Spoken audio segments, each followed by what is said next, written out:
तो दोस्तों आज के इस वीडियो में हम बात करेंगे आईआईबीएफ क्वेश्चन आंसर को लेकर पार्ट 2 है उसके बारे में। जैसा कि आपको पता है मैंने पार्ट 1 में आप सभी को बताया था, क्वेश्चन 1 से लगाकर 25 क्वेश्चन तक हमने उसमें समझा था और जाना था आईआईबीएफ क्वेश्चन आंसर को लेकर।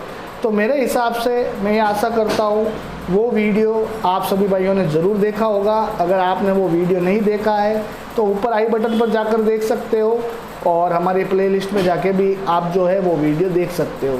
आज के इस वीडियो में उसी का पार्ट 2 लेके आए हैं। इस वीडियो के अंदर 26 क्वेश्चन से लगाकर 50 क्वेश्चन तक जो है हम बात करने वाले हैं।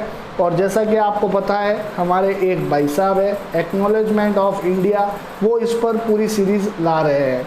तो मैंने सोचा ये जो जानकारी है, ये जो सारे क्वेश्चन आंसर है आप सभी भाइयों के साथ मैं शेयर करूं जो नए सीएससी वैली है, बिगनर है, जिनको सीएससी आईडी अभी फ़िलहाल में ही मिला है और वो आईआईबीएफ के लिए परेशान हो रहे हैं, कैसा सिलेबस आएगा कैसा सिलेबस नहीं आएगा, और इसी के साथ वो तैयारी करना चाहते हैं। तो ये जो सीरीज़ है हम पूरी लेके आ रहे हैं। टोटल इसमें 100 क्वेश्चन है। तो पहले पार्ट 1 में 1 से लगाकर 25 क्वेश्चन तक हमने बात कर ली है। आज इस वीडियो में 26 से लगाकर 50 क्वेश्चन तक बात करेंगे। इसके टोटल 4 पार्ट आने वाले हैं। एक पार्ट आ चुका है, आज ये सेकंड पार्ट है और आने वाले टाइम के अंदर जैसे ही मेरे को टाइम मिलता है तो 2 पार्ट भी जो है मैं इस चैनल पर अपलोड कर दूंगा आप सभी भाइयों के लिए। अगर आप इंटरेस्टेड है आईआईबीएफ का सर्टिफिकेट लेना चाहते हैं तो वो भाई इस वीडियो को लास्ट तक देखें, बिना स्किप किए देखें। और जो क्वेश्चन इस वीडियो में आपको बताए जा रहे हैं वही क्वेश्चन आने वाले हैं, उसी के अंदर जो है सिलेबस आता है। आप सभी भाई ये ज़रूर ध्यान रखें। तो वो भाई इस वीडियो को लास्ट तक देखेगा जो वास्तव में सीरियस है आईआईबीएफ सर्टिफिकेट को लेकर और वो लेना चाहते हैं, वो भाई इस वीडियो को लास्ट तक देखें, बिना स्किप किए देखें। क्योंकि अगर आपने ये लगातार हमारे 4 वीडियोस देख ले, उसके अंदर 4 सीरीज़ जो है हम कवर करने वाले हैं और फिर जो है आप आईआईबीएफ की तैयारी कीजिए। आपका जो है 100% आप जो है एग्ज़ाम को क्रैक कर पाओगे और आईआईबीएफ का जो सर्टिफिकेट है वो ले पाओगे। तो चलिए दोस्तों आपका ज़्यादा समय नहीं लूँगा, डायरेक्ट चलते हैं वीडियो की तरफ। और इसी के साथ अगर आप चैनल पर पहली बार आए हो, चैनल को सब्सक्राइब करने के साथ साथ नोटिफिकेशन बेल आइकन पर क्लिक करें, ऑल को चुनें, ताकि आपको ऐसे ही इंटरेस्टिंग वीडियो का नोटिफिकेशन इस चैनल के माध्यम से आपके पास सबसे पहले पहुंचे। तो चलिए दोस्तों आपका ज़्यादा समय ना लेकर चलते हैं हम वीडियो की तरफ। और जो भी क्वेश्चन आपको हमारे भाई साहब समझा रहे हैं एक्नॉलेजमेंट ऑफ इंडिया, या तो आप उसे लिख ले, रट ले, या वीडियो पुश करके आप समझ सकते हो। और ज़्यादा जानकारी के लिए आप हमें व्हाट्सअप कर सकते हो, मेरा व्हाट्सअप नंबर नीचे दिया गया है। और पीडीएफ फाइल अगर आपको चाहिए तो व्हाट्सअप पर आप हमें मैसेज कर सकते हो, उसकी जो फ़ीस है वो आप पे कर दीजिए, आपको जो है पीडीएफ मिल जाएगी आपके व्हाट्सअप पर। तो चलिए डायरेक्ट चलते हैं क्वेश्चन आंसर की तरफ। नमस्कार दोस्तों, नॉलेज ऑफ इंडिया में आपका स्वागत है। आज की इस वीडियो में हम लोग आईआईबीएफ का जो न्यू पैटर्न है इसी के ऊपर बात करने वाले हैं। जैसे कि आप सबको पता है कि फर्स्ट वाला जो वीडियो था उस पर हम लोग 25 क्वेश्चन तक देखे थे और इस वीडियो में हम लोग 26 से लेके पूरा 50 तक देखने वाले हैं। तो ये जो वीडियो रहेगा वो आपका 26 नंबर क्वेश्चन से लेके 50 नंबर तक का सभी क्वेश्चन आंसर को हम लोग देखने वाले हैं। तो वीडियो को लास्ट तक जरूर देखिएगा। साथ ही हम आप लोगों को एक चीज़ और बता देना चाहेंगे कि इंग्लिश का जो पीडीएफ है उसका लिंक अवेलेबल हो चुका है। यदि आप इंग्लिश का पीडीएफ लेना चाहते हो तो डिस्क्रिप्शन बॉक्स में आपको इंग्लिश, हिंदी और कल जो है वो बांग्ला का भी आपको यहाँ पे मिल जाएगा। जो लोग बंगाली लैंग्वेज में पीडीएफ लेना चाहते हैं तो उन लोगों का भी डिस्क्रिप्शन में लिंक कल तक उपलब्ध हो जाएगा। आज भर आप लोग वेट कर लें, जिन लोगों को बांग्ला में चाहिए पीडीएफ वो लोग कल को ले सकते हैं। तो चलिए वीडियो को स्टार्ट करते हैं बिना लेट किए।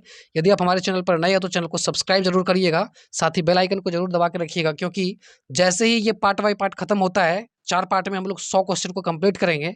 उसके बाद जो आईआईबीएफ का जो लाइव एग्जाम है उसको भी अपलोड करने वाले हैं। तो चैनल को सब्सक्राइब करके अभी से आप लोग रखिएगा, तभी आप लोग उस वीडियो को देख सकते हैं, नहीं तो आप लोगों के पास वो नोटिफिकेशन नहीं जाएगा। तो चलिए फर्स्ट का जो हम लोग क्वेश्चन है 26 नंबर वाला स्टार्ट करते हैं। मुद्रा ऋण योजना में लाभार्थी इकाइयों की समृद्धि और निधन जरूरतों के अनुसार 3 उत्पाद बनाए गए हैं। निम्नलिखित में से कौन सा ऋण वर्गीकरण सही है? निम्नलिखित में से सर्वाधिक उपयुक्त विकल्प का चयन करें। क्वेश्चन में आप लोगों को हमेशा एक चीज ध्यान में रखना है कि एक से ज्यादा आंसर जिसमें लिखा रहता है उसी में आपको ये देखने को मिलेगा कि निम्नलिखित में से सर्वाधिक उपयुक्त का विकल्प का चयन करें, यानी कि सबसे जो ज्यादा इंपॉर्टेंट है उसको चयन करना है। तो 1 नंबर ऑप्शन यहाँ पे आप देख सकते हैं कि शिशु ऋण 50,000 रुपये तक, किशोर 50,000 रुपये से 5 लाख रुपए तक और तरुण 5 लाख से 10 लाख रुपए तक।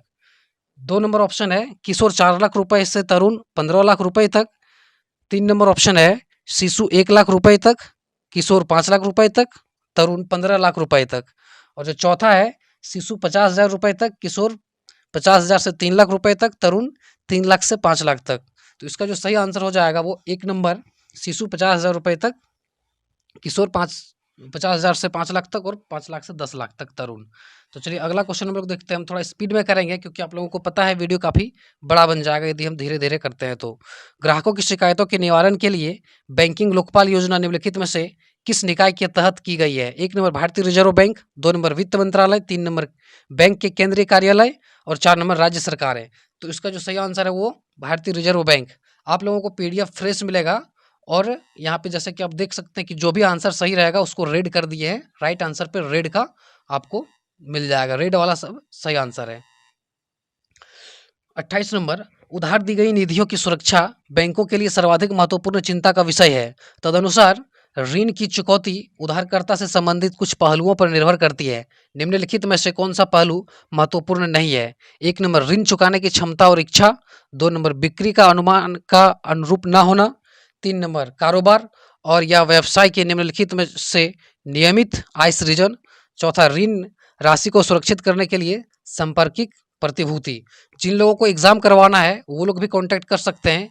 जिनको एग्ज़ाम करवाना हो वो हमारे व्हाट्सएप ग्रुप का लिंक भी दिया गया है, व्हाट्सएप ग्रुप में लिंक है, वहाँ से आप जुड़ के एग्ज़ाम भी करवा सकते हैं। यदि आपको PDF चाहिए तो व्हाट्सएप ग्रुप में भी हमारा जाते रहता है, आप व्हाट्सएप ग्रुप में जुड़कर भी वहाँ से ले सकते हैं अपना PDF। चलिए 29 नंबर क्वेश्चन है, नकदी प्रवाह विवरण के संबंध में निम्नलिखित में से कौन सा कथन सही है? 1 नंबर कुल अंतर्वाह कुल बहिर्वाहों से हमेशा अधिक होते हैं, 2 नंबर नकदी प्रवाह विवरण किसी विशिष्ट समय पर नकदी की स्थिति का विवरण होता है, 3 नंबर यह केवल वित्तीय वर्ष के अंत में तैयार किया जाता है, 4 नंबर यह एक विशिष्ट अवधि का विवरण है। तो इसका 2 नंबर आंसर जो है वो सही है। चलिए अगला क्वेश्चन हम लोग देखते हैं। 30 नंबर संदिग्ध अस्थियों के बारे में निम्नलिखित में से कौन सा कथन सही है? निम्नलिखित में से सर्वाधिक उपयुक्त विकल्पों का चयन करें। 1 नंबर इसे 3 महीने से NPA के रूप में वर्गीकृत किया गया है और वसूली संदिग्ध है क्योंकि अस्थियों का वसूली योग्य मूल्य कम है। 2 नंबर इसे NPA के रूप में वर्गीकृत किया गया है और यह 12 महीने की अवधि से अवमानक अस्थि बना हुआ है। 3 नंबर इसे NPA के रूप में वर्गीकृत किया गया है और वित्तीय वर्ष के अंतिम दिन तक अवमानक अस्थि बना हुआ है। इसका 4 नंबर ऑप्शन है इसे NPA के रूप में वर्गीकृत किया गया है और भौतिक प्रतिभूति की उपलब्धता के बावजूद ब्याज और मूलधन का 18 महीने तक भुगतान नहीं किया जाता है। तो इसका 2 नंबर ऑप्शन जो है वो सही है। चलिए अगला क्वेश्चन देखते हैं। दिए गए ऋणों की समय पर वसूली सुनिश्चित करने के लिए निम्नलिखित में से कौन सा एक प्रभावी कदम नहीं है? निम्नलिखित में से सर्वाधिक उपयुक्त विकल्प का चयन करें। 1 नंबर उधारकर्ता को वसूली नोटिस काफ़ी पहले ही भेज दिए जाने चाहिए क्योंकि उसमें चुकौती अनुसूची भी दर्ज होती है। 2 नंबर चूक के मामले में उधारकर्ता के पड़ोसी व्यक्तियों से संपर्क किया जाना चाहिए। 3 नंबर वसूली हेतु संस्थागत तालमेल की संभावनाएं तलाशी चाहिए। और 4 नंबर क्षेत्र स्टाफ द्वारा गांव का बार बार का दौरा करना चाहिए और उधारकर्ता से नियमित रूप से संपर्क करना चाहिए।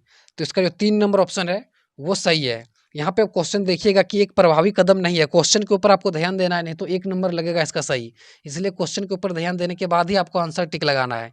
यहाँ पे दिया है कि एक प्रभावी कदम नहीं है, इस चीज़ के ऊपर ध्यान रखिएगा। तो 3 नंबर ऑप्शन जो है वो बिल्कुल सही है। चलिए अगला क्वेश्चन हम लोग देखते हैं। 32 नंबर क्वेश्चन है, NPA अनर्जक अस्थि को इस रूप में परिभाषित किया गया है, जब कोई भी संपत्ति पट्टे पर दी संपत्ति सहित बैंक के लिए आय सृजित करना बंद कर देती है तो उसे अनर्जक अस्थि कहा जाता है। भारतीय रिजर्व बैंक के अनर्जक अस्थियों की पहचान के लिए दिशा निर्देश निर्धारित किए हैं।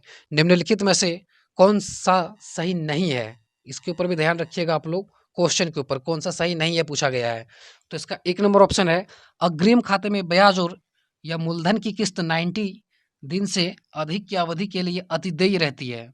2 नंबर ओवरड्राफ्ट नकदी ऋण के संबंध में अग्रिम खाता 90 दिन से अधिक की अवधि के लिए अव्यवस्थित रहता है, बकाया राशि नामे या स्वीकृति सीमा से अधिक हो।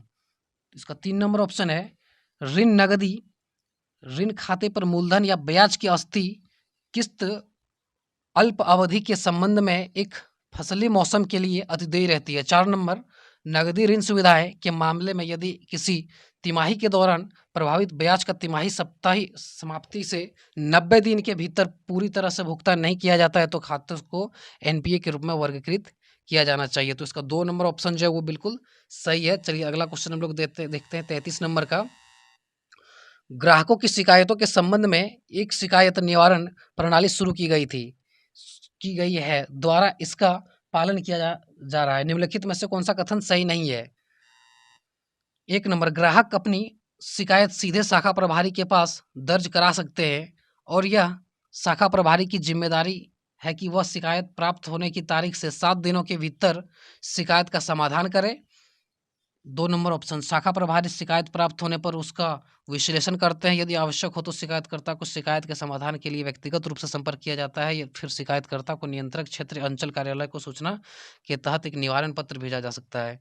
3 नंबर ऑप्शन है शाखा, यदि शाखा स्तर पर किसी भी शिकायत का समाधान नहीं किया जा सकता है तो शाखा को अपनी टिप्पणियों के साथ 2 दिन के भीतर शिकायत को नियंत्रण क्षेत्रीय अंचल कार्यालय को भेजना होगा। नियंत्रण कार्यालय में प्राप्त ऐसी शिकायतों का यथाशीघ्र समाधान किया जाना चाहिए और शिकायतकर्ता को इसकी प्राप्ति के 30 दिनों के अंदर उसका समाधान संबंधी सूचना दे देना चाहिए। 4 नंबर ऑप्शन है, यदि शाखा और नियंत्रक कार्यालय शिकायत प्राप्त होने की तारीख से 7 दिन के भीतर शिकायत का समाधान नहीं कर सकते हैं तो इसे आगे की कार्रवाई के लिए ग्राहक से अनुभव प्रदान करने के लिए प्रदान कार्यालय को उनकी टिप्पणियों स्पष्टीकरण के साथ भेजा जाना चाहिए। तो इसका जो 4 नंबर ऑप्शन है वो बिल्कुल सही है। अगला क्वेश्चन देखते हैं 34 नंबर, सुनियोजित बैठकों में ग्राहकों के साथ बातचीत संवाद से ग्राहक शिकायतों के अवसर को कम करने में सहायता मिलती है। 1 नंबर, उनमें बैंकिंग सेवाओं की समझ में सुधार लाकर। 2 नंबर, उनके साथ बेहतर सौंदर्य बनाकर। 3 नंबर, उन्हें उदार अति तथ्य प्रदान करके। 4 नंबर उपयुक्त में से कोई नहीं, तो 1 नंबर ऑप्शन जो है वो बिल्कुल सही है।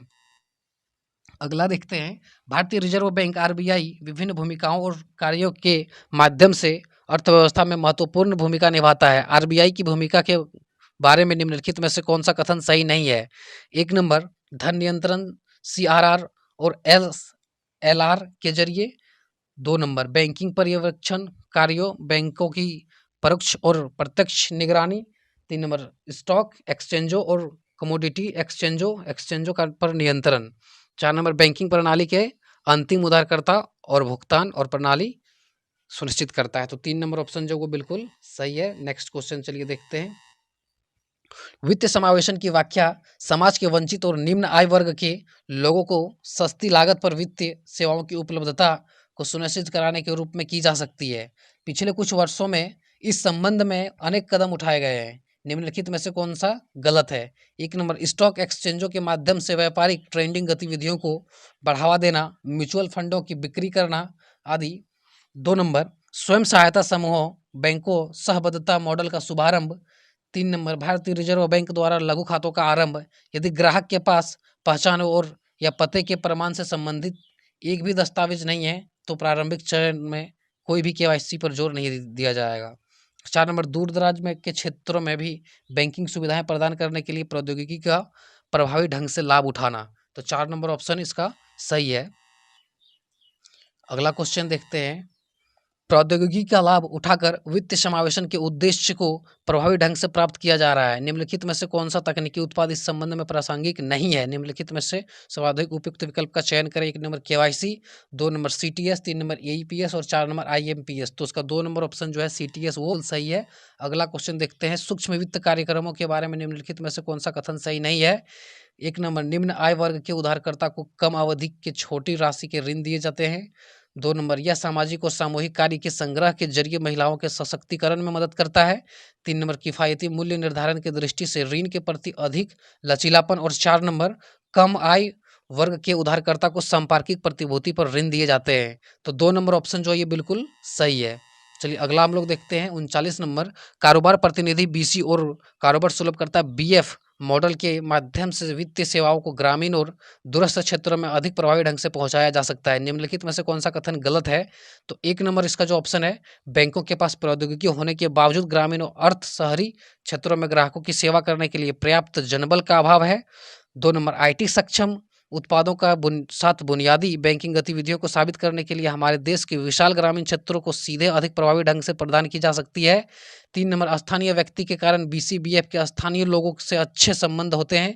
और 4 नंबर आउटसोर्सिंग से ग्राहकों से संबंधित विभिन्न सेवाओं की बैंकों की लागत कम हो जाती है। चलिए 40 नंबर क्वेश्चन हम लोग देखते हैं।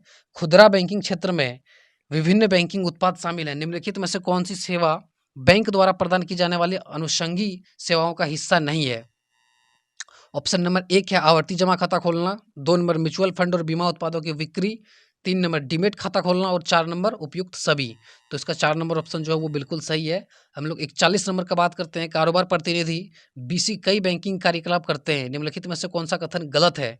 1 नंबर बैंक उधारकर्ता से ईएमआई किस्तों निर्धारित ब्याज की वसूली, 2 नंबर बैंक ग्राहकों को छोटे मूल्य के आहरण और छोटे मूल्य की जमा राशि के संग्रह की सुविधा प्रदान करना, 3 नंबर सीडी खाते खोलना और बैंकों को ओवीडी का अधिप्रमाण, और 4 नंबर इसका जो है आधार अधिप्रमाण के साथ बचत खाते खोलना और आवश्यक ईकेवाईसी एएएमएल अनुपालन के लिए बैंक में दस्तावेज प्रस्तुत करना।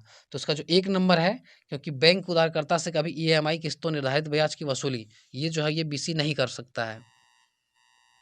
चलिए 42 नंबर के ऊपर बात करते हैं। व्यवसाय संपर्कीय एजेंटों निम्नलिखित में से कौन से कार्य कर सकता है? 1 नंबर खाता खोलने के फार्म का संग्रहण और उन्हें भरना, 2 नंबर ऋण आवेदन फार्मों का संग्रहण और छोटी जमा राशियों का और आहरणों का संग्रहण और भुगतान, 4 नंबर सुरक्षित जमा लॉकर फार्मों का संग्रहण उन्हें भरना। निम्नलिखित में से कौन सा विकल्प निम्नलिखित में से सर्वाधिक उपयुक्त विकल्प का चयन करें? तो इसका जो 4 नंबर ऑप्शन है वो बिल्कुल सही है। 1, 2 और 3 4 नंबर वाला काम बीसी नहीं कर सकता है। चलिए अगला क्वेश्चन हम लोग देखते हैं। कारोबार प्रतिनिधि बीसी और कारोबार सुलभकर्ता बीएफ के प्रौद्योगिकी संबंधी मुद्दों समस्याओं के कुछ महत्वपूर्ण पहलुओं के बारे में शिक्षित किया जाना चाहिए, निम्नलिखित में से कौन सा पहलू सही नहीं है? 1 नंबर प्रणाली में संचार खराबी होने पर बीसीबीएफ को कोई लेन देन संचालित या निष्पादित नहीं करनी चाहिए। 2 नंबर प्रणाली के माध्यम से कोई लेन देन या रसीद या पावती उत्पन्न जनरेट नहीं होने की स्थिति में बीसीबीएफ को लेन देन नहीं करना चाहिए। बीसीबीएफ के पक्ष में किस प्रकार की गारंटी देकर ग्राहकों से सीधे कुछ शुल्क ले सकता है? और 4 नंबर बीसीबीएफ को ग्राहकों से सीधे चेक जमा नहीं लेना चाहिए। तो इसका 3 नंबर ऑप्शन जो है वो सही रहेगा। 3 नंबर। चलिए 44 नंबर का हम लोग बात करते हैं। कारोबार प्रतिनिधि बीसी और कारोबार सुलभकर्ता बीएफ की कार्य प्रणाली प्रौद्योगिकी आधारित उत्पादों की पार्टी महत्वपूर्ण जोखिम का सामना करती है, निम्नलिखित में से कौन सा कथन सही नहीं है? तो हम यहाँ पे आप लोगों को क्वेश्चन थोड़ा सा जल्दी में इसलिए पढ़ रहे हैं ताकि वीडियो जो है वो बड़ा ना बन जाए। शुरू से एक ही बात हम आप लोगों को कह रहे हैं। जिन लोगों को वीडियो देखने में कष्ट हो तो वो पॉज कर करके देख सकते हैं वीडियो को। 1 नंबर कई ग्राहक विशेष रूप से ग्रामीणों शर्तों डिजिटल बैंकिंग उत्पादों को समझने में असमर्थ हैं।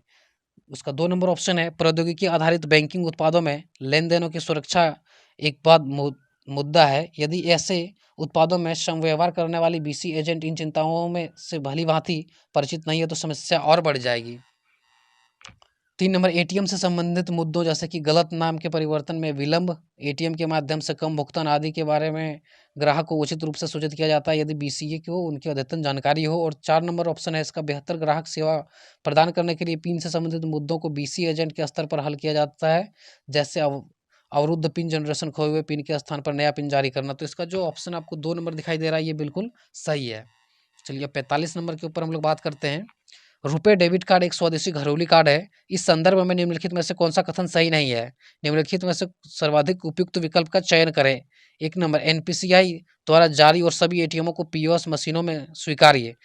इसका 2 नंबर ऑप्शन एनपीसीआई द्वारा पेश और केवल ग्रामीण क्षेत्रों में जमाकर्ता बैंक के एटीएमों और पीओएस मशीनों में स्वीकार्य है।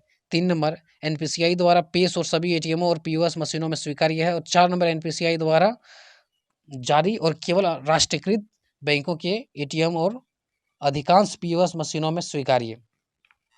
चलिए 1 नंबर इसका ऑप्शन जो है वो बिल्कुल सही है। अब 46 नंबर पे बात करते हैं कि आईएमपीएस लेन देन के लिए प्रयुक्त डिजिटल प्रणालियों में से एक है। आईएमपीएस का पूर्ण रूप क्या है? तो आईएमपीएस का जो पूर्ण रूप है ये सभी को पता है, इमीडिएट पेमेंट सर्विस। ये चीज़ बताने का जरूरत नहीं है, ये आप लोगों को भी पता ही होगा। चलिए अगला क्वेश्चन देखते हैं। अटल पेंशन योजना एपीवाई भारत के नागरिकों के लिए एक पेंशन योजना असंगठित क्षेत्र के श्रमिकों पर केंद्रित है। एपीवाई के तहत पंजीकरण पात्र आयु के बारे में निम्नलिखित में से कौन सा कथन सही नहीं है?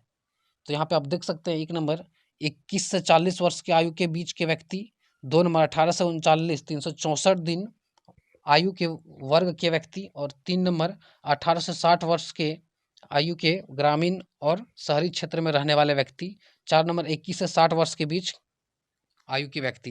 तो इसका जो 2 नंबर ऑप्शन है वो बिल्कुल सही है। अगला हम लोग देखते हैं 48, डीबीटी प्रत्यक्ष लाभ अंतरण बैंक खाते को आधार से जोड़ने के माध्यम से किया जाता है। इस संबंध में निम्नलिखित में से कौन सा कथन सही है? 1 नंबर एलपीजी सब्सिडी अन्य सरकारी योजनाओं के तहत भुगतान और पात्र सब्सिडी का प्रत्यक्ष जमा ऐसे लाभार्थियों के खातों में संबंधित एजेंसियों द्वारा किया जा सकता है। 2 नंबर लाभार्थी के खाते के संतोषजनक संचालन और आधार पर बैंकों द्वारा एलपीजी सब्सिडी का प्रत्यक्ष जमा और अन्य भुगतान किए जाते हैं। 3 नंबर यदि लाभार्थी का खाता केवाईसी एमएमएल अनुपालक है तो उसमें सरकारी सब्सिडी जमा की जाती है। 4 नंबर प्रत्यक्ष लाभ अंतरण राशि बिना किसी देरी के बैंक द्वारा खाते में जमा की जाती है। तो 1 नंबर ऑप्शन इसका बिल्कुल सही है। अब हम लोग 49 के ऊपर बात करेंगे और लास्ट 50 के ऊपर बात करने वाले हैं।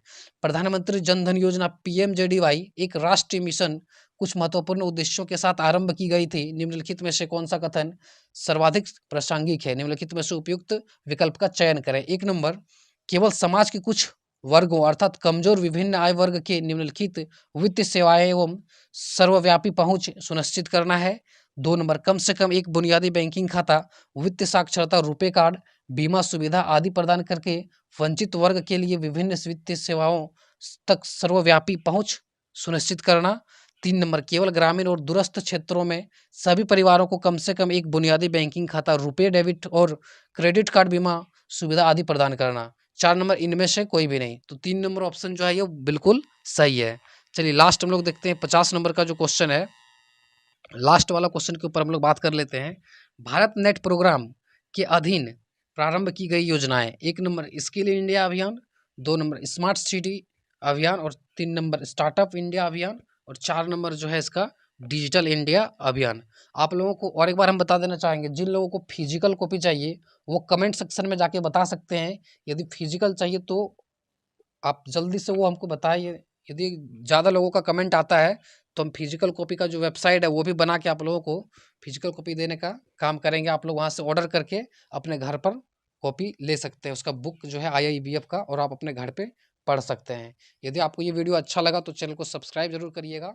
तो दोस्तों देखा आपने, ये थे कुछ क्वेश्चन IIBF सर्टिफिकेट को लेकर। अगर कोई बंदा तैयारी कर रहा है, IIBF का सर्टिफिकेट लेना चाहता है, और मैं आपको बता दूं, अगर आपको पता नहीं है, छोटी सी इन्फॉर्मेशन मैं आपको दे देता हूं। अगर आप CSC यूजर्स हो, CSC वैली हो और CSC का काम करते हो, कॉमन सर्विस सेंटर चलाते हो, तो IIBF का जो सर्टिफिकेट है खास बैंक BC लेने के लिए काम में आता है, जिसके आधार पर आप जो है आधार का कार्य शुरू कर सकते हो। और IIBF की अगर हम बात करें तो IIBF का जो फुल फॉर्म है वो है Indian institute of banking and finance, ठीक है। तो इसका जो सर्टिफिकेट लेके आप बैंक BC का डायरेक्ट काम कर सकते हो। ये जो सर्टिफिकेट है कंपलसरी है बैंक BC के लिए। तो ज़्यादा जानकारी के लिए आप YouTube वगैरह पर सर्च कर सकते हो इसके बारे में, और क्वेश्चन आंसर मैंने आपको बता ही दिए हैं। तो अभी तक इसके 2 पार्ट आ चुके हैं हमारे चैनल पर। पहला जो है हमने अपलोड कर रखा है, दूसरा पार्ट ये है, और आने वाले टाइम के अंदर 2 पार्ट और आ जाएंगे। ये सिलेबस आप पढ़िए, समझिए, रटिए, याद करिए, आप जो है एग्ज़ाम को 100% क्रैक कर पाओगे। तो दोस्तों वीडियो में दी गई जानकारी आपको पसंद आई है तो इस वीडियो को लाइक करें। साथ ही साथ हमारे जितने भी CSC वाली भाई है, नए हैं पुराने हैं, सभी भाइयों के साथ ये वीडियो आप 101% ज़रूर शेयर कीजिएगा, ताकि ये जानकारी उन तक पहुँचे और वो भी है IIBF के लिए तैयारी कर सके और एग्ज़ाम क्रैक कर सके। दोस्तों अगर आप चैनल पर नए हो, चैनल को जरूर से सब्सक्राइब करें, पास ही में नोटिफिकेशन बेल आइकन है उस पर क्लिक करें, ऑल को चुनें, ताकि आपको ऐसी ही इंटरेस्टिंग वीडियो का नोटिफिकेशन इस चैनल के माध्यम से आपके पास सबसे पहले पहुंचे। तो दोस्तों चलता हूँ, मिलते हैं फिर ऐसी नई वीडियो के साथ। तब तक के लिए आप इंतज़ार करें कोई ऐसी नई वीडियो का। जय हिंद, वंदे मातरम।